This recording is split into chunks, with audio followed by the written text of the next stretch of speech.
یہ ایک ایسا طوفان تھا جس نے دنیا کی تمام بلند عمارتوں کو ڈبو دیا تھا۔ بڑے بڑے پہاڑ پانی کی موجوں کے سامنے غائب ہو گئے تھے۔ اس طوفان میں دنیا کی پوری آبادی ختم ہو چکی تھی، مگر پانی کی ان بڑی بڑی عظیم موجوں کے اوپر صرف ایک کشتی تھی جو تیر رہی تھی، اور اس میں موجود 80 لوگ جو اس دنیا میں باقی رہ گئے تھے، یہی وہ لوگ تھے جنہوں نے دنیا کو دوبارہ آباد کیا اور نسل انسانی کو بچایا۔ آج سے 5000 سال قبل اس سرزمین پر یہ طوفان کیوں آیا؟ وہ کشتی کس کی تھی اور وہ لوگ کون تھے جنہوں نے اس کشتی میں سوار ہو کر اس خطرناک طوفان سے خود کو بچا لیا تھا؟ اس ویڈیو میں ہم آج سے ہزاروں سال قبل آنے والے اس عظیم طوفان کے بارے میں جانیں گے جسے طوفان نوح کے نام سے یاد کیا جاتا ہے۔ حضرت آدم علیہ السلام کے دنیا میں آنے کے بعد ان کی اولاد دنیا میں خوب پھلی پھولی، لیکن ایک مدت گزر جانے کے بعد وہ لوگ خدا کو بھول چکے تھے، اور ایک خدا کے بجائے انہوں نے مٹی اور پتھر کے کئی خدا بنا لیے تھے۔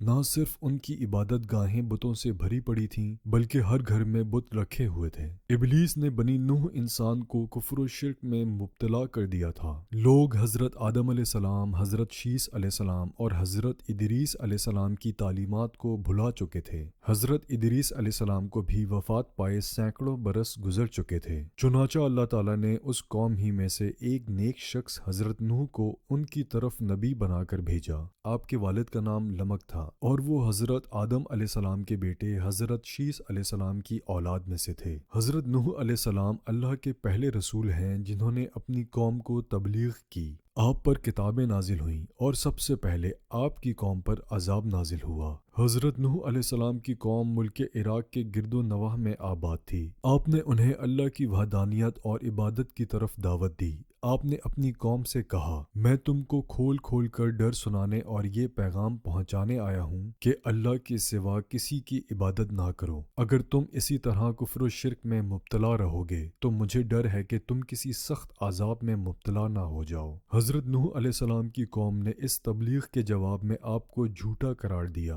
اور آپ کی دعوت کا انکار کر دیا۔ نیز دھمکی دی کہ اگر تم اپنے واعظ و نصیحت اور دعوت سے باز نہ آئے تو ہم پتھر سے مار مار کر تمہیں قتل کر ڈالیں گے۔ اس زمانے میں لوگوں کی عمر کافی لمبی ہوا کرتی تھی، لہٰذا حضرت نوح علیہ السلام نے بھی بہت لمبی عمر پائی تھی۔ آپ نے اپنی قوم کو 950 سال تک تبلیغ کی اور بے انتہا کوششیں کیں کہ وہ لا شریک معبود پر ایمان لا کر شرک سے توبہ کر لیں، مگر ان پر کوئی اثر نہ ہوا۔ اس قوم میں صرف چند غریب لوگ تھے جو آپ پر ایمان لائے، جن کی تعداد 70 یا 80 تھی۔ جب درس توحید دیتے دیتے مدتیں گزر گئیں اور ان پر کوئی اثر نہ ہوا تو ان کی مخالفت اور دشمنی میں اضافہ ہوتا گیا۔ اللہ نے اپنے نبی کے اطمینان کے لیے ان کی طرف وحی فرمائی کہ جن کی قسمت میں دولت ایمان تھا وہ ایمان لا چکے، ان کے علاوہ اور کوئی بھی ایمان لانے والا نہیں ہے، اس لیے آپ ان کے لیے غم زدہ نہ ہوں۔ اب مہلت کی گھڑیاں ختم ہونے والی ہیں، ان کی تباہی کا مقررہ وقت آ پہنچا ہے۔ اللہ تعالیٰ نے حضرت نوح علیہ السلام کو حکم دیا کہ ایک کشتی بناؤ۔ انہیں ایک عظیم سیلاب سے ہلاک کرنا مقدر ہو چکا تھا، اس لیے پہلے ہی اپنے نبی کو اللہ نے کشتی بنانے کا حکم دیا۔ حکم ملتے ہی حضرت نوح علیہ السلام کشتی بنانے کے لیے کمر بستہ ہو گئے۔ آپ نے لکڑیاں جمع کرنی شروع کر دیں۔ اللہ نے اپنے نبی کو لکڑی کاٹ کر تختہ بنانے کے علم ہنر سے نوازا تھا، لہٰذا آپ نے ان لکڑیوں کو کاٹ کر تختہ بنانا شروع کر دیا۔ جب نوح علیہ السلام کی قوم اور اس قوم کے سرداروں نے آپ کو لکڑیاں کاٹتے دیکھا تو مذاق اڑانے لگے اور کہنے لگے کہ کیا تم نبوت چھوڑ کر بڑھئی بن گئے ہو، اور یہ جو تم کشتی بنا رہے ہو کیا یہ زمین پر چلے گی؟ یہاں تو کوئی دریا اور سمندر نہیں۔ غرض اس طرح سے آپ کا مذاق اڑایا جاتا، لیکن آپ نے صبر کیا۔ اس کے جواب میں صرف یہی فرماتے کہ اے نافرمانو،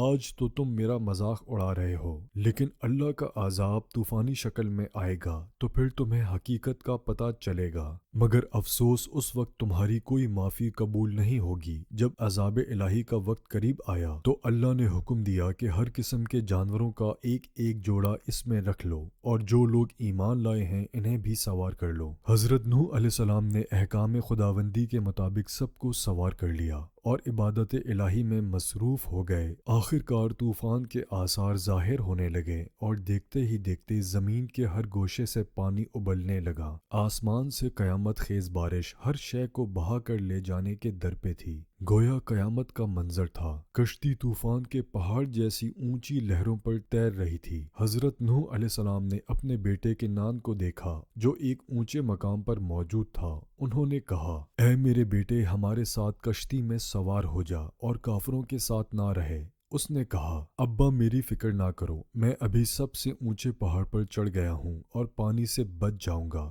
حضرت نوح علیہ السلام نے کہا، آج قہر الہی سے کوئی نہیں بچ سکتا۔ اس اثنا میں ان دونوں کے درمیان پانی کی ایک بڑی لہر حائل ہوئی اور وہ اس لہر میں غرق ہو گیا۔ طوفان نوح میں پانی کی لہریں اس قدر بلند تھیں کہ انہوں نے روئے زمین کے تمام پہاڑوں کو بھی چھپا لیا تھا۔ زمین پر کوئی بھی چیز زندہ سلامت نہ تھی، سب کچھ نیست و نابود ہو چکا تھا۔ صرف حضرت نوح علیہ السلام کی پہاڑ نما کشتی تھی جو اللہ کی مدد سے پانی کی بلند و بالا خوفناک موجوں میں تیرتی پھر رہی تھی۔ روایتوں کے مطابق اس کشتی میں 80 شخص تھے اور ہر ایک کے ساتھ ان کا کنبہ بھی تھا۔ یہ لوگ کشتی میں تقریباً 150 دن رہے۔ اس کے بعد اس کا رخ جبل جودی کی طرف پھیر دیا گیا جہاں وہ ٹھہر گئی۔ پھر حضرت نوح علیہ السلام نے اہل زمین کی خبر لینے کے لیے ایک کوے کو بھیجا۔ کوے نے زمین پر مردار دیکھے تو ان پر جھپٹ پڑا اور تاخیر کی، جس کی وجہ سے آپ نے کبوتر کو بھیجا۔ کبوتر ایک زیتون کے پتے کو لے کر آیا اور اس کے پاؤں کیچڑ سے لتھڑے ہوئے تھے، جن کو دیکھ کر حضرت نوح علیہ السلام نے اندازہ لگایا کہ زمین خشک ہو چکی ہے۔ حضرت نوح علیہ السلام جودی پہاڑی سے زمین پر اتر آئے اور ایک بستی کی تعمیر کی جس کا نام سمانین رکھا، اور پھر یہاں سے نسل انسانی کی دوبارہ شروعات ہوئی۔ یونان، مصر، ہندوستان اور چین کی قدیم مذہبی کتابوں میں ایسی روایت تسلسل کے ساتھ بیان کی جاتی ہیں جن میں ایک عظیم سیلاب کا ذکر ہے۔ زیادہ تر مذہبی کتابوں میں ایک کشتی کا تذکرہ ملتا ہے جس کے ذریعے بچ جانے والوں نے نسل انسانی کو باقی رکھا۔ اے نوح، کشتی سے اترو ہماری طرف سے سلامتی اور برکتوں کے ساتھ جو تم پر اور تمہارے ساتھ والوں پر رہیں گی، اور دوسری جماعت ہے کہ ہم انہیں دنیا میں فائدہ دیں گے، پھر انہیں ہماری طرف سے دردناک عذاب پہنچے گا۔ بے شک یہ دنیا طوفان ہے، شیطان بھٹکانے والا ہے، اور انبیاء کرام کشتی نوح ہیں۔ جس نے ان کی پیروی چھوڑ دی وہ نوح علیہ السلام کے بیٹے کنعان کی طرح ہلاک ہوا، جبکہ اس طوفان سے محفوظ وہی رہے جو کشتی نوح میں سوار ہو گئے۔